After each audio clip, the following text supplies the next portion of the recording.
नमस्कार, on point news Dastak में आप सभी का स्वागत है। मैं हूं डॉक्टर सीमा परिहार। आज के मुख्य समाचार। भारतीय संविधान के पहले संस्करण की कॉपी हुई नीलाम, 48 लाख में बिकी पहली प्रति। अनुराग ठाकुर के बयान पर कांग्रेस का पलटवार, कहा गांधी परिवार की जाति शहादत। सोनिया गांधी ने सीपीपी की बैठक में दिया सांसदों को जीत का मंत्र। मैं जाट हूं और मुझे इस पर गर्व है। राज्यसभा में ऐसा क्या हुआ जो जगदीप धनखड़ को बतानी पड़ी अपनी जाति। सड़कों पर पर्चे बांटकर कभी कमाते थे 100 रुपए। बिग बॉस OTT 3 के फाइनलिस्ट। दुनिया से गंदगी साफ करने का यही सही तरीका।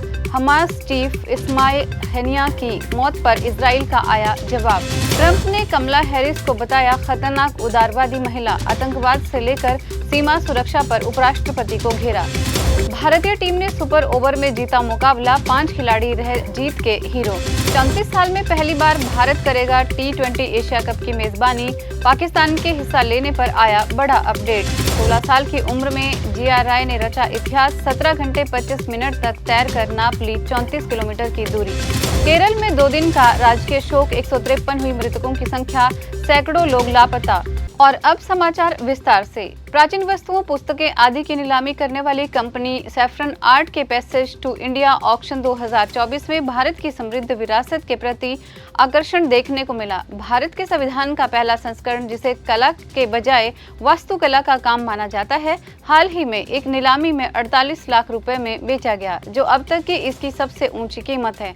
इसे डॉक्टर भीमराव अंबेडकर ने लिखा था। ये पुस्तक देहरादून में भारतीय सर्वेक्षण कार्यालयों की तरफ से बनाई गई है और 1950 में केंद्र की तरफ से प्रकाशित केवल 1000 प्रतियों में से एक है। इसमें निर्माताओं के हस्ताक्षर भी शामिल है। ये फोटोलिथोग्राफिक प्रति, जिसका ब्लूप्रिंट भारत की संसद के पुस्तकालय में रखा गया है।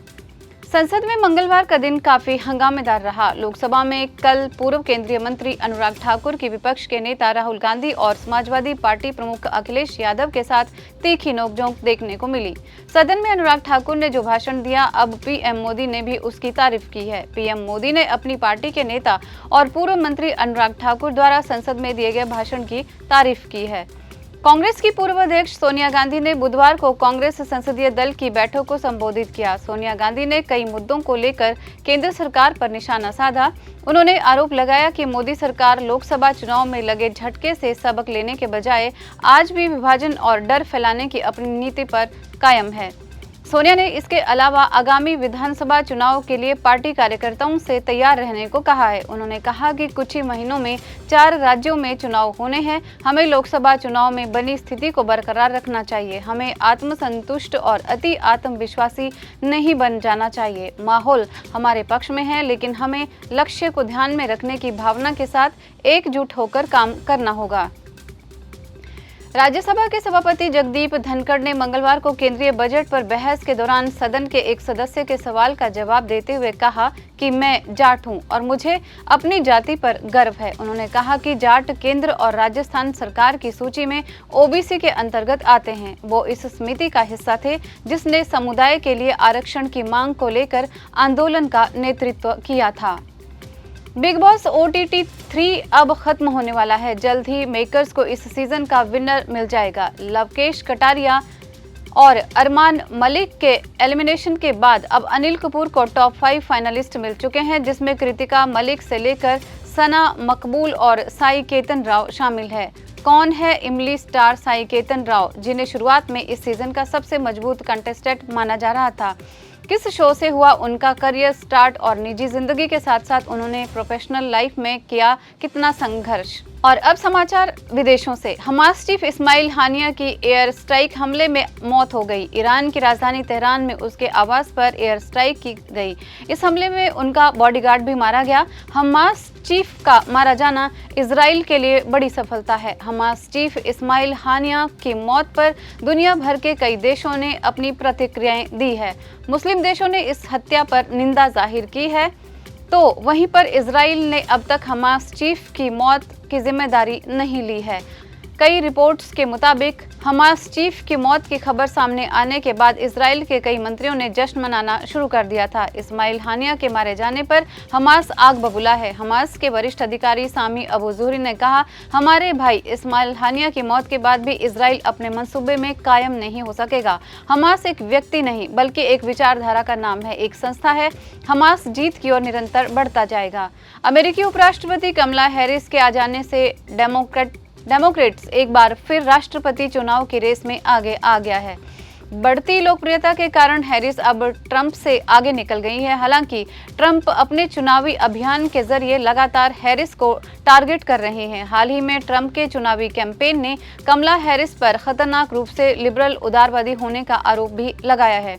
सिर्फ 16 साल की उम्र में भारतीय खिलाड़ी जिया राय ने इतिहास रच दिया। पेरिस ओलंपिक 2024 में जिया राय इंग्लिश चैनल को पार करने वाली सबसे युवा पैरा स्विमर बनने का रिकॉर्ड अपने नाम कर चुकी है। ये खास उपलब्धि उन्होंने 28-29 जुलाई को हासिल की। जिया न केवल सबसे युवा है बल्कि दुनिया के सबसे तेज पैरा स्विमर भी बन गई हैं। खेलों के सबसे बड़े महाकुंभ पेरिस ओलंपिक में मंगलवार को भारत को एक मेडल मिला, जो शूटिंग में मनु भाकर और सरबजोत सिंह ने दिलाया। दोनों ने 10 metre air pistol mixed team event में ये मेडल जीता। पेरिस ओलंपिक में इतिहास रचने वाली मनु भाकर और सरबजोत सिंह की जोड़ी ने हर किसी का सीना चौड़ा कर दिया है। दोनों की कामयाबी के पीछे अपने शहर द्रोण नगरी का भी बड़ा योगदान है। दोनों के कोच प्रसिद्ध निशानेबाज जसपाल राणा हैं। भारत और श्रीलंका के बीच खेली गई T20 मैचों की सीरीज का आखिरी मैच टाई रहा। सुपर ओवर में भारतीय टीम ने मुकाबला जीतकर सीरीज पर 3-0 से कब्जा जमाया। भारतीय गेंदबाजों की कसी हुई बॉलिंग के चलते श्रीलंकाई टीम आखिरी 5 ओवर में 30 रन भी नहीं बना पाई। शुभमन गिल, रियान पराग, वाशिंगटन सुंदर, सूर्यकुमार यादव और रिंकू सिंह भारत की जीत के हीरो बने रहे। भारत 2025 में T20 प्रारूप में पुरुष एशिया कप क्रिकेट टूर्नामेंट के अगले सत्र की मेजबानी करेगा, जो 2026 में देश में होने वाले T20 विश्व कप से पहले होगा। एशियाई क्रिकेट परिषद ने रुचि की अभिव्यक्ति के लिए आमंत्रण यानी IOI में इसकी घोषणा की। एशिया कप को हमेशा वैश्विक आयोजन की तैयारियों के रूप में प्रयोग किया जाता है और उसी प्रारूप में खेला जाता है जिसमें विश्व कप आयोजित किया जाएगा। और अब मौसम। केरल के वायनाड में ऊंचाई पर स्थित गांव में मंगलवार को बड़े पैमाने पर हुई भूस्खलन की घटनाओं के बाद तबाह हुए मकान, उफनती नदियां और उखड़े हुए पेड़ों के दृश्य दिखाई दिए। भूस्खलन प्रभावित इलाकों तक सेना पहुंच चुकी है। रेस्क्यू कार्य में NDRF समेत कई टीमें लगी हुई है। बचाव कार्य अभी तक जारी है। भारत के कई राज्यों में इस बार झमाझम बारिश हुई है। इस चक्कर में कई जगह मौसम सुहावना हो गया है तो कहीं बाढ़ की स्थिति पैदा हो गई है। दक्षिण भारत की बात करें तो इस समय बारिश का सबसे ज्यादा कहर अगर कहीं बरपा है तो वो है केरल राज्य। लेह में बढ़ती गर्मी के कारण स्पाइस जेट और इंडिगो जैसी बड़ी एयरलाइंस अपनी उड़ानें रद्द कर रहा है, क्योंकि दिन के समय लेह का तापमान 36 डिग्री सेल्सियस तक पहुंच रहा है। इतने तापमान में और अधिक ऊंचाई के कारण लेह की डेंसिटी और कम हो रही है। ऐसे में विमान का उड़ान भरना सेफ नहीं है। बीते शनिवार से लेकर अब तक 16 उड़ानें रद्द हो चुकी है। उधर बात करें हिमाचल प्रदेश और उत्तराखंड की, तो हिमाचल प्रदेश और उत्तराखंड में वर्षा और भूस्खलन से परेशानी अब भी बनी हुई है। हिमाचल प्रदेश में कुल्लू जिले की मणिकर्ण घाटी में बादल फटने से सोमवार रात को तोश नाला में बाढ़ आ गई। इससे तोश गांव को जोड़ने वाला पुल बह गया और गांव से संपर्क कट गया है। 2 दुकानें भी बह गई और होम स्टे और रेस्टोरेंट को भी नुकसान पहुंचा है। आज बस इतना ही। देश विदेश से जुड़ी इसी तरह की तमाम जानकारियों को पाने के लिए जुड़े रहिए ऑन पॉइंट भारत के साथ। धन्यवाद।